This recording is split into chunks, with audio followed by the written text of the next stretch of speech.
And we use limits for a good discussion on continuity, but one of the things we need is a kind of a new idea about limits, and I might have alluded to it, but here it is now. So we've done limits as x approaches c of some function. Now I'm sort of talking abstractly, some function, x is approaching some number, c, and the answer is usually some number, L.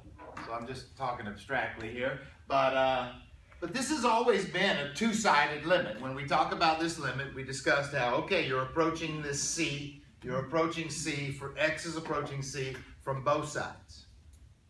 So we can do one-sided limits, and we didn't, I don't know if we, we didn't exactly talk like that officially yet, but we have said that, remember, this limit does not exist when one side is one answer and the other side is another answer, maybe, you know? We have run into that concept. And so we have sort of barely stumbled into the concept of a one-sided limit. But here it is officially. So this is a two-sided limit. Let me just say that. Two-sided limit. And that's what they always are, unless unless you have this. The limit as x approaches c with a little negative sign on the back side of it. And that's not a negative c. It's a negative sign on the back side of the c. And what that means is the limit of the function, it's the one-sided limit. It's the limit as x approaches c from the left.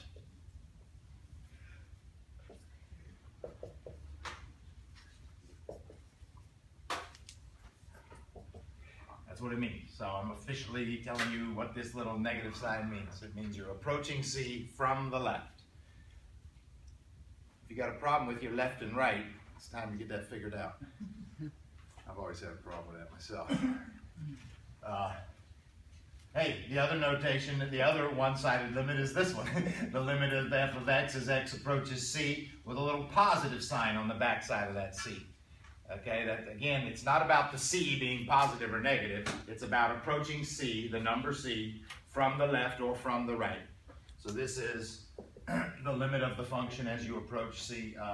I'm just going to say x approaches c from the right.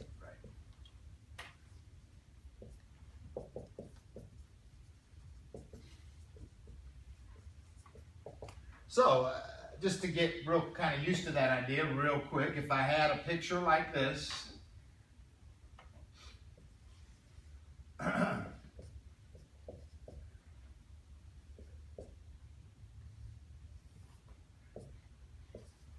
if you have a picture like this, I just made up a quick picture, I can ask you some interesting questions here, sort of.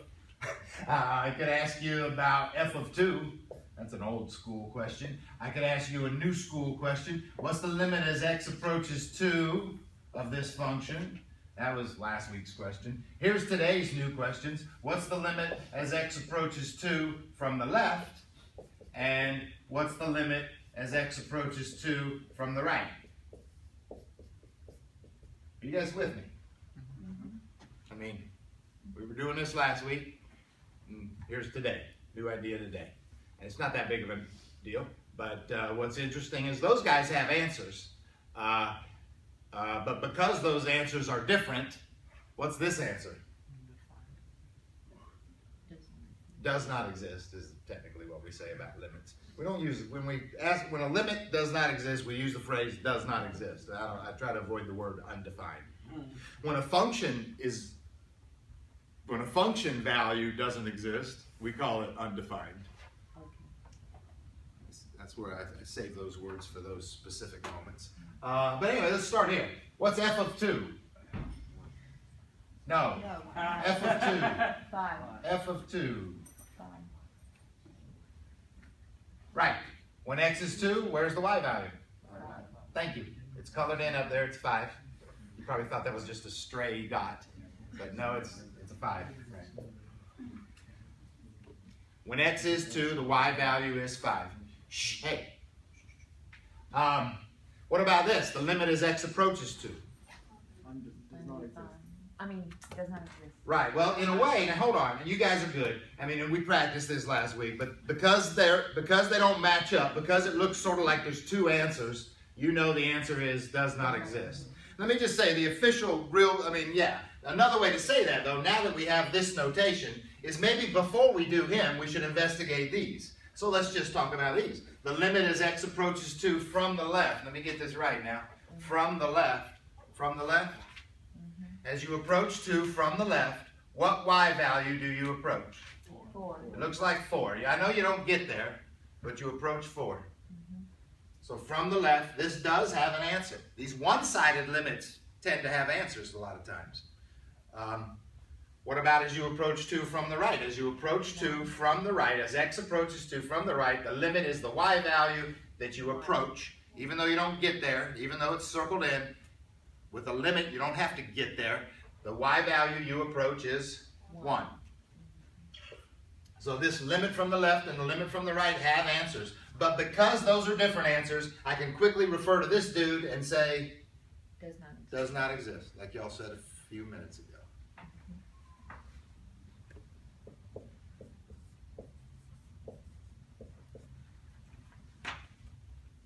You guys all right? Yep. Not too hard. I mean, this is new. What's new? The one-sided limit idea is new. Every limit you did before today sort of was two-sided. Now you can do these one-sided limits. Pay attention to the small little notation, okay? It's there. It's subtle. But now you can do these one-sided limits. And we just did it visually. You could, sometimes it doesn't even matter. Look at this limit. The limit as x approaches 3 this is kind of the first one I ever did in this class. So now I'm not looking at a picture, I'm just thinking about this limit, and I told you, analytically, what do you do with limits? You plug it in and see what you get. Plug it in, what is the answer? 9. Thank you very much. That is a little different. One more time here. It's been a long week since I've talked to you. That is a little different than this question. What's f of 3? Again, if the function is x squared, what's f of 3? 9. Yeah, that's 9. That's 9. Right. That's 9. But there's something different about those. What is different about those? One's a function, one's a limit. Well, yeah. Yeah. They're both, both of them have an answer of 9. What is the difference? X is 3 in the function, but x is approaching 3 on both sides of the limit. Right. I guess the difference is subtle, but it's this. When x actually is at 3, y is actually at 9. And this just says, this doesn't say that really. This says, when x gets really, really, really close to 3, y is really, really, really close to 9. Right. That's all. It's pretty subtle, and in some cases it seems like the same thing. But hang on. What if this question said approaches 3 from the left?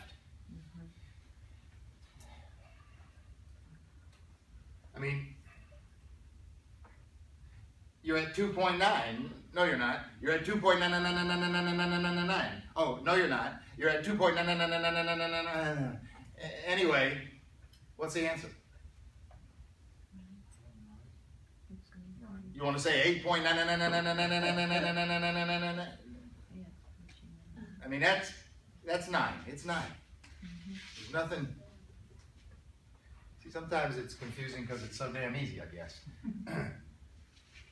This answer is 9. You plug it in, you get your answer. When you're coming from the left, it's the same thing. You're still getting darn close to 3, and so you technically sort of plug in a 3. And if you're coming from the right, you're getting really, really close to 3, so you still plug in a 3, you still get 9. Because this is a boring function. Over here, this is interesting. The left and the right are different, there's some interesting stuff going on here. With at 2, got this crazy break in the graph, and you got these interesting limits. This is just a continuous function. See, he's just a continuous function, and he has no problems. And so at 3, The function value is 9. The limit from the left is 9. The limit from the right is 9. The limit in general is 9. Nothing interesting there. It's just a beautiful continuous function. When x is 3, it's at 9. When x is close to 3, it's close to 9. Nothing interesting.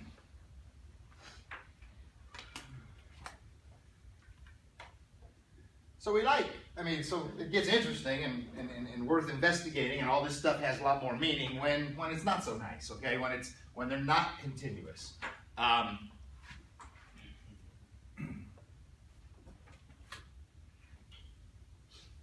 There's some other uses for these left and right limits. We'll talk about them more up in 2.5, actually. They're used in 2.5 a little bit. Let's do this. So what I like to do in 2.4, I feel like what we need is this definition of continuity. And this definition of continuity is this. In my words, I'm going to say a function f of x I'm going to call this a definition here. F of x is continuous. And when we say it's continuous, we're saying at a certain point, x equals c, some point x equals c,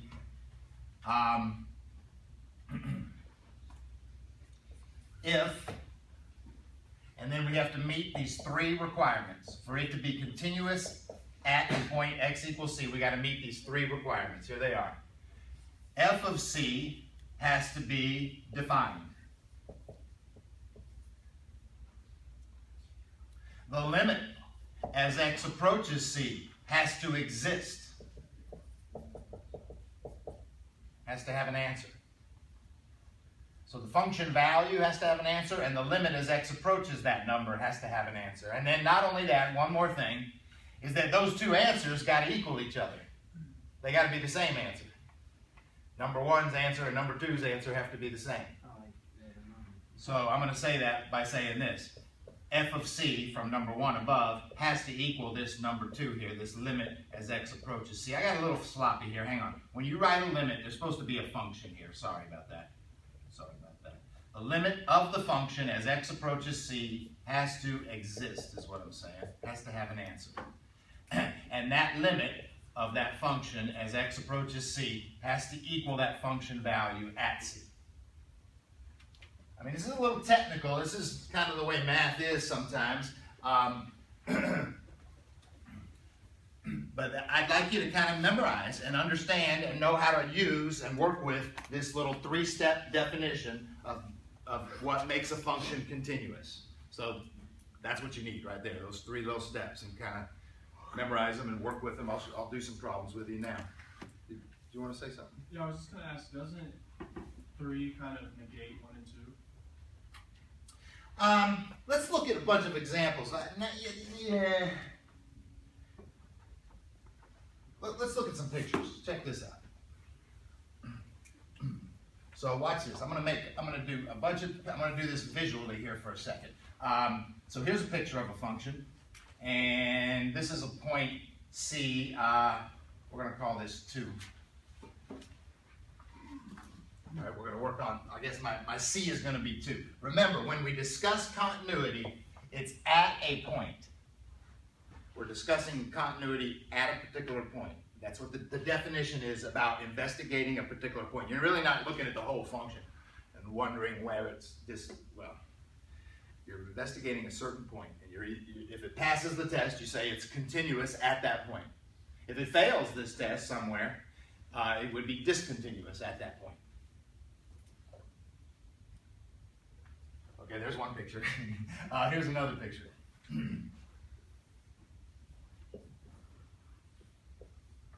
That's a distorted 2 and 3. Deal with it, please.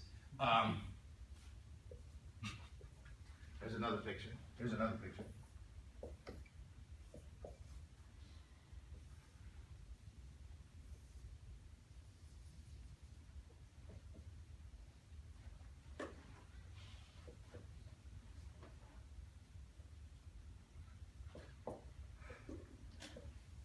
Here's another picture.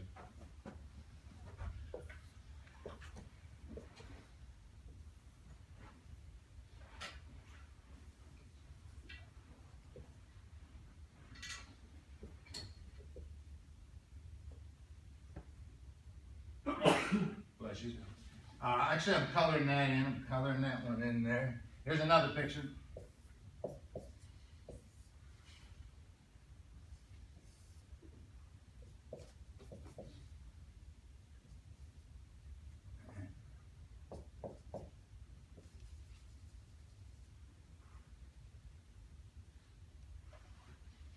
I'm not sure what else I can do. Is there any other weird things I can do? There's a weird one.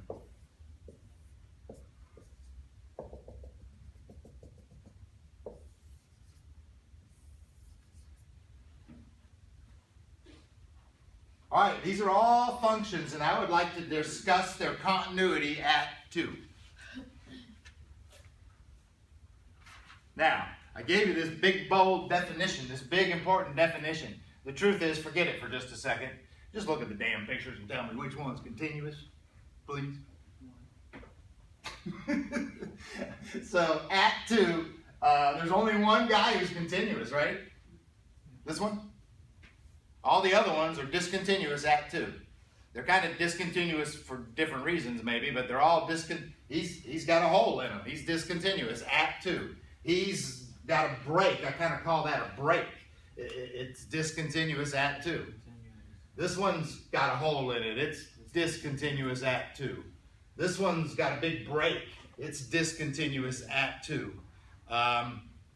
This one's got an asymptote, a vertical asymptote, but it's discontinuous at 2, don't you think?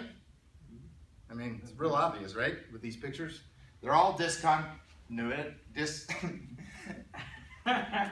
They all have discontinuities at x equals 2, except for him. He's continuous at x equals 2. By the way, if you look at the rest of the picture, he looks like he's continuous everywhere.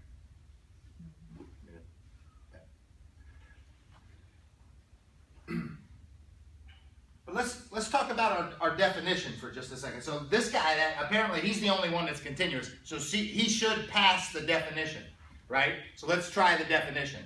What am I investigating? I'm going to run through this definition, and I'm investigating a 2, x equals 2. And I'm not writing it all down. If you don't mind, I'm sort of doing it in my head. But here I go. What is f of 2? If I look at this picture, what's f of 2? 3. So it is defined, right? It has a value called 3. Okay. Now, let's look at the picture. What's the limit as x approaches 2? The limit as x approaches 2. It looks like 3. Okay, good. So the limit has an answer. It exists, and the answer is 3. Now, does the answer to number 1 and the answer to number 2 equal each other? Yes. Okay, good. Then it passed the test, and it's continuous.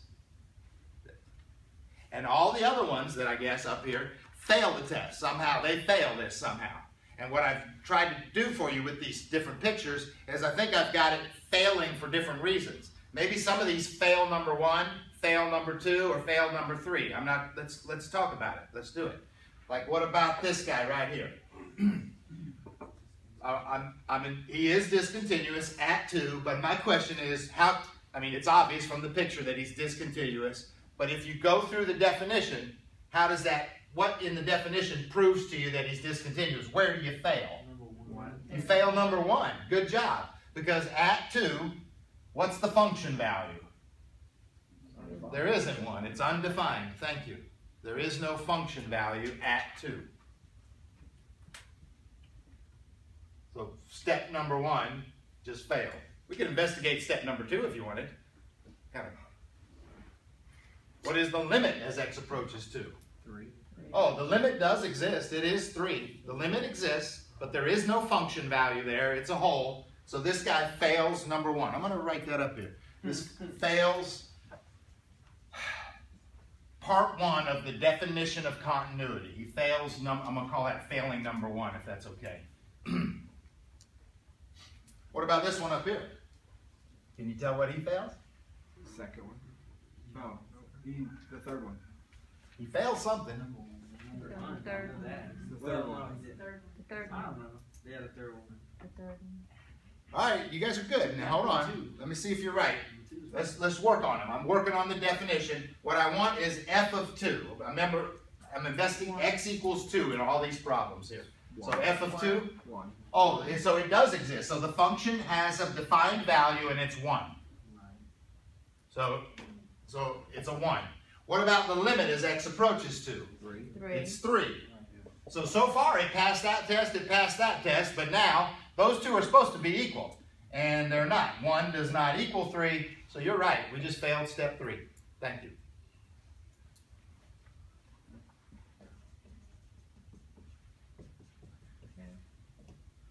What about this one? Which one? Sorry, this one. Fail step 3. Fails the 2. Fail step 2, yeah. I think you're right.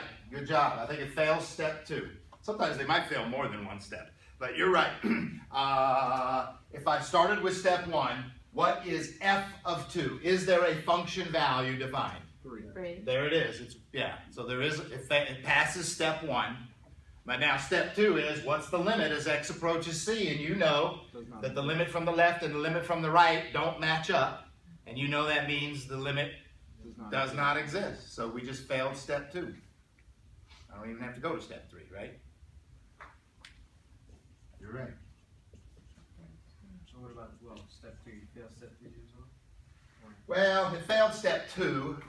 The limit didn't exist. Because the limit didn't exist, I can't really even do this in a way. Okay. I mean, right, this does not exist. So it's hard to compare this when it does not exist, right? Right, which it doesn't, right. Hey, what about this one? The function value at 2. 4 or 5? It's supposed to be 4. It's a, whatever, 4 or 5, right? Thank you. The function value at 2 is 4 or 5. So that means it passes step 1. What about the limit as x approaches 2? It doesn't exist. I mean, the limit doesn't exist because of the left and the right, because of the left and the right thing. So yeah, this one fails step 2 also, huh?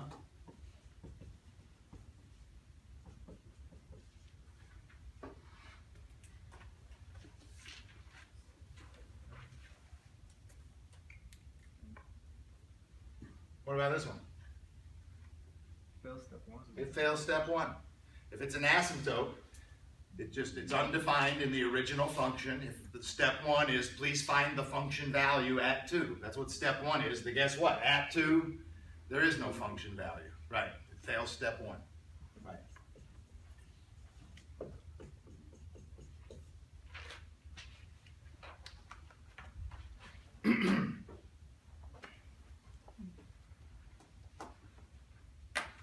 I don't know. That's okay. When it does fail,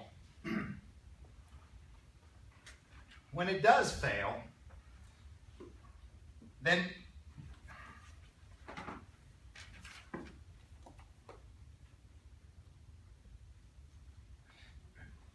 we call it a discontinuity. We call that point a discontinuity. So if it fails one of these, so I'm going to say if x equals c is a discontinuity, that means it failed one of these, okay? We call it a discontinuity, in a place of discontinuity. It's a point of discontinuity.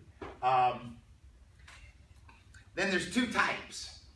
It either is what we call removable or non-removable. This gets a little weird here, but there's 2 types. When it does fail, we try to classify that discontinuity as removable or non-removable. And I'm going to sum that up for you like this.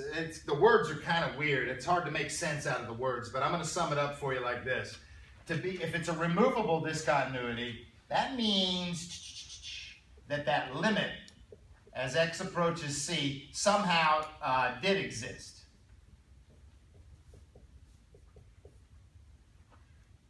But wait a minute. What am I saying? I guess I'm saying it's a discontinuity, but if the limit exists, it must have passed step 2. If the limit exists, it passed step 2, but it must have failed something else. And that's called a removable discontinuity. I mean, you don't even bring up these words if it passes. If it passes all 3, it's continuous. You don't need to talk about this. But if it fails something, it's a discontinuity, and then we classify a discontinuity as removable or non-removable based on whether that limit existed or not. And the non-removable ones are the ones where the limit didn't exist for some reason. I wonder if we can figure that out then for these pictures. See, visually it isn't too hard. I mean, this guy failed. He's a discontinuity. X equals C is X equals 2, sorry, is a discontinuity. Which kind is he? Is he removable or non-removable? Removable. He's removable. How come? Maybe you say it's a hole. A hole is removable. Maybe you memorize that. But actually, he's removable because he failed something, but he passed this. His limit exists, right? You can see that. You can see it real easy. His limit exists. So he's removable. All right, let me see. What about this one? Just because the limit doesn't exist. You see the big break? If there's a break and the left and the right aren't lining up, the limit doesn't exist. It's called non-removable discontinuity. I'm going to write this all down here. I might not do this, but I'm going to write non-removable discontinuity at x equals 2. We list the x value where it's discontinuous. We list it as the x value where it's discontinuous. What about this one? It's a discontinuity, but which type? Removable. Good job. Because the limit did exist. Good job. What about this one? He's a discontinuity. Which kind? He's non-removable. How come? Limit doesn't exist. Because the limit doesn't exist. How do you know the limit doesn't exist? Because that big break, that left and right ain't lining up. Right. This is kind of weird. What do you think? Non-removable. Yeah, Non-removable. you're right. The limit doesn't exist. How come the limit doesn't exist? Because as you approach it from the left and from the right, we get two different answers. It's not bound.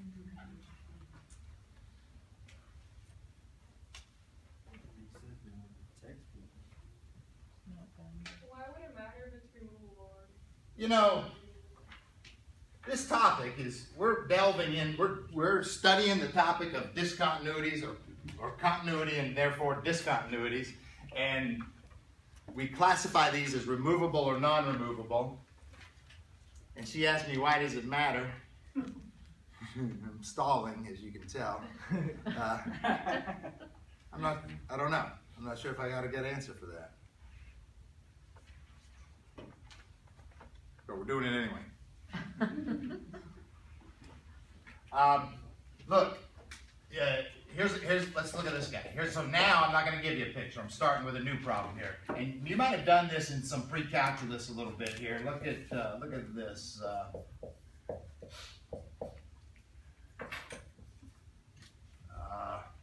Sorry. So here's a function. And I'd like to know if it's continuous or not. If it's continuous or not, and if not, where are the discontinuities and what kind are they? But I don't really have a good picture of this, and I don't know if I want to go draw a picture of this. I could type it in my graphing calculator and try to investigate it, but that's not my point really here. We should know that the main reason something's discontinuous, maybe is, it's all three of these reasons, but when the function's undefined. When it's undefined, it's discontinuous. And when is a function like this undefined? When the denominator is 0. Yeah, let's look for those places. Those are the bad places, right? Those are the discontinuities, exactly. When the denominator is 0. By the way, I used to always think that those are vertical asymptotes, is what those are. Mm-hmm. Yeah.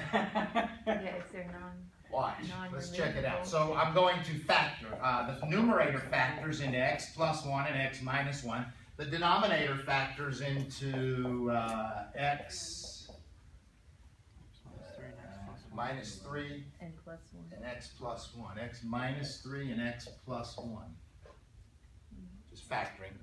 So now staring at the denominator, I could say that this function is undefined when? At x equals -1 and x equals +3, right? Right? Everybody agrees with that? Right. Whenever it's undefined. The original function was defined like this, and it's undefined at those two places. It turns out, and so by the way, if it's undefined at those two places, those are, I mean, right off the bat then, the function's undefined at those two places. Those are called discontinuities. Those are discontinuities.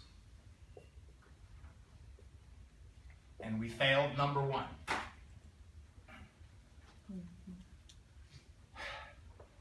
Kind of hard to spell discontinuity.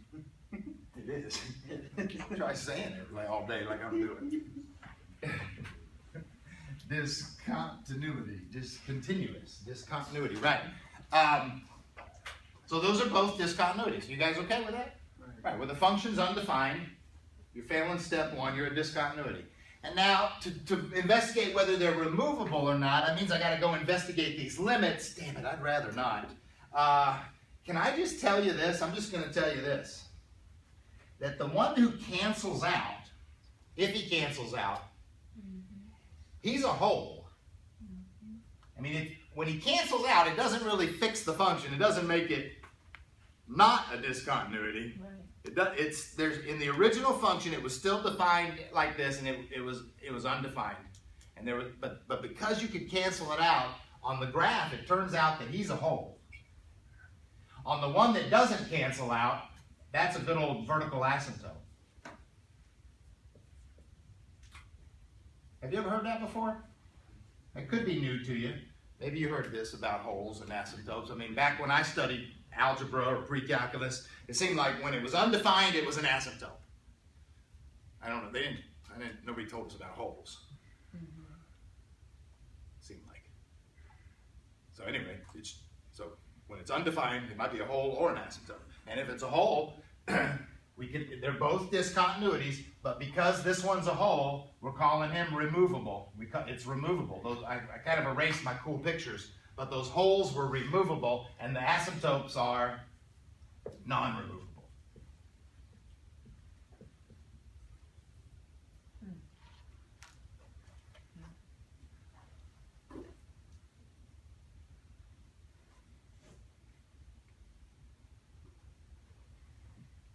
I mean, that's true. Maybe you're still trying to figure out why that's true, but it's true.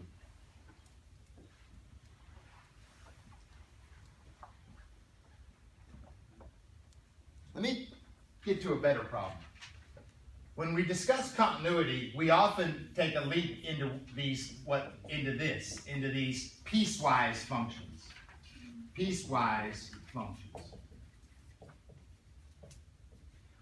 Here it is, x squared plus 2 when x is less than or equal to 3, and it's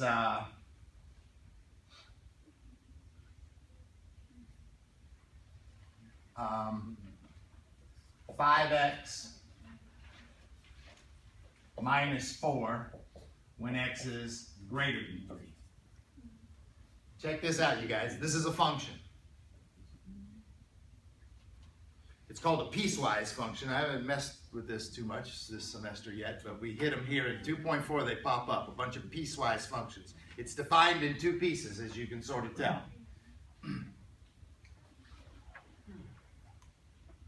I mean, listen, I don't really want to graph this specifically, but I just want to kind of roughly say that when x is less than or equal to 3, it's some kind of function. And then when x is greater than 3, it's this other function.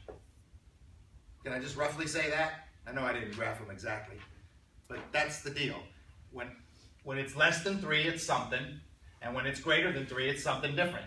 So the question kind of is, if we're discussing whether this is continuous or not, the question kind of becomes, what's happening at 3?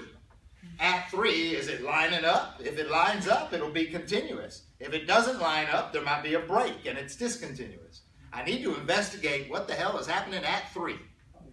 remember I drew this very quickly, and so this is probably inaccurate. I don't know if this is, I'm just saying. I just want to quickly say, less than 3, something's happening, and greater than 3, something different is happening. That's how I see this. Now, does it line up? Well, let's investigate it. Now, hang on a second. If we're going to investigate continuity, you always got to do it at a point. So you're investigating a point. So let me just say something. Less than 3. You're a nice parabola, actually. Are you worried about any discontinuities? Less than 3? Nope. No. Nope. Greater than 3, you're a beautiful line. You're a beautiful line. Are you worried about any discontinuities? No. So where are you worried? 3. At 3. Thank you. So you're investigating 3 is what you're investigating. At x equals 3, I'm investigating this, and I'm going to use my 3-step definition. Check it out. Step 1. What is f of 3? I wonder if I can find a function value that's defined. I wonder, can I do this? I'm using my definition. Let me tell you what I'm doing. I'm investigating the continuity at x equals 3. This picture is inaccurate. Let's get rid of it. So what's happening? At 3. Is there a function value at 3? 11. Good job. You paid attention to the equal sign, I hope. And when you pay attention to the equal sign, then you know that when it equals 3, you kind of use this top piece, and you plug it in, and you get 9 plus 2, and you get 11. Okay. So far, we're passing the test. Step 2. Let's look at the limit of this function as x approaches 3. But in order to do this limit as x approaches 3, I gotta do, because it's set up piecewise, I gotta do this. I gotta do the limit as x approaches 3 from the left, and I gotta investigate the limit as x approaches 3 from the right, don't you think? Yeah. I got to. And of course, if they're the same, then this has an answer. Here we go. How do you investigate the limit as x approaches 3 from the left? Well, hang on a second. You're approaching 3 from the left. From the left means you're less than 3. If you're less than 3, you're sort of up here, and you kind of just plug in a 3. And what do you get? 11. You with me? From the left. From the left. You're on the left side of 3. You're up here where you're less than 3, and you kind of plug in a 3 or a 2.99999. Anyway, you get 11. From the left, that's 11. What about from the right? Well, when you're coming from the right, you're on the right side of 3. And you should probably just plug a 3 into here. Now, I know you're not supposed to plug it in, right? There's no equal sign, right? There's no equal sign. But I'm not, keep in mind, I'm doing a limit. So with a limit, you're allowed to get really, really, really close, and you're allowed to plug in a 3. And what do you get? 11. You get 11.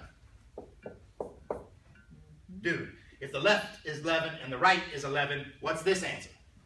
11. So far we passed step 2. The function was defined. The limit did exist. It's 11. Now we got to check step 3. Step 3 wants to know, does the answer to number 1 and the answer to number 2 match? Yeah. 11 does equal 11. We passed. What's our conclusion? Yes, it's continuous, and technically you could say it's continuous everywhere, but what we just proved is that it's continuous at 3. X equals 3. Using the definition of continuity at a point, it's continuous at x equals 3. But actually we know it's continuous everywhere else. Whew. That was cool, huh? Here, the official picture of this then is, hang on, what? That's a parabola, and at 3 it was at 11. And then it was a line. But they did match up at 3. They both matched up. They both had a y value of 11. So it was a continuous function. It was. I mean, that. You guys okay? Mm-hmm. Let's look at another one. Here.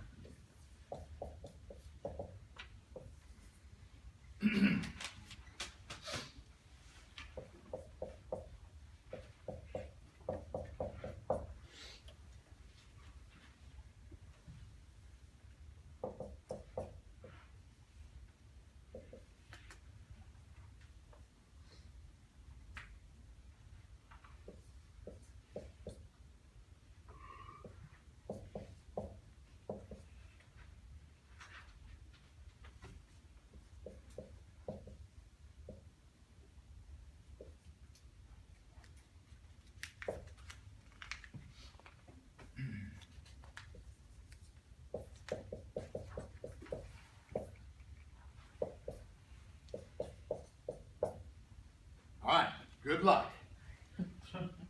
All right, hang on. I'm gonna hit